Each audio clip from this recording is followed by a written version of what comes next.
মালয়েশিয়ার কুয়ালালামপুর আন্তর্জাতিক বিমানবন্দরে প্রবেশে নিষেধাজ্ঞার মুখে পড়েছেন ১০৪ জন বিদেশি।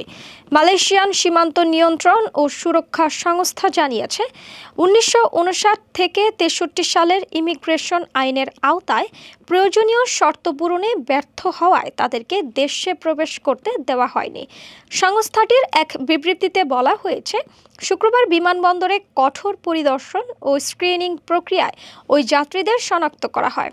অধিকাংশই বাংলাদেশ, ভারত ও পাকিস্তান থেকে এসেছিল। তবে কতজন বাংলাদেশে রয়েছেন সেটি বিবৃতিতে স্পষ্ট করা হয়নি। শনিবার মালয়েশিয়ার স্থানীয় দৈনিক সিনার হারিয়ান জানায়, প্রবেশে বাধাপ্রাপ্ত যাত্রীদের মধ্যে কেউ মালয়েশিয়ায় আসার উদ্দেশ্য পরিষ্কারভাবে জানাতে পারেননি, কারো বৈধ রিটার্ন টিকিট ছিল না, আবার কেউ থাকার সঠিক ব্যবস্থা দেখাতে ব্যর্থ হয়েছেন। এমনকি অনেকের প্রদত্ত কারণ সন্দেহজনক মনে হওয়ায় তাদের প্রবেশাধিকার প্রত্যাখ্যান করা হয়েছে। এদিকে একেপিএস আরও জানিয়েছে, পূর্বে প্রবেশে বাধা পাওয়ায় ২৮৮ জন যাত্রী এখনও কেএলআইতে অবস্থান করেছেন। তাদের প্রত্যাবাসন প্রক্রিয়া বর্তমানে চলমান।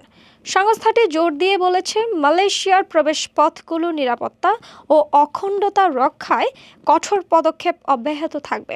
শুধুমাত্র নির্ধারিত শর্ত পূরণকারীরাই দেশটিতে প্রবেশের অনুমতি পাবেন।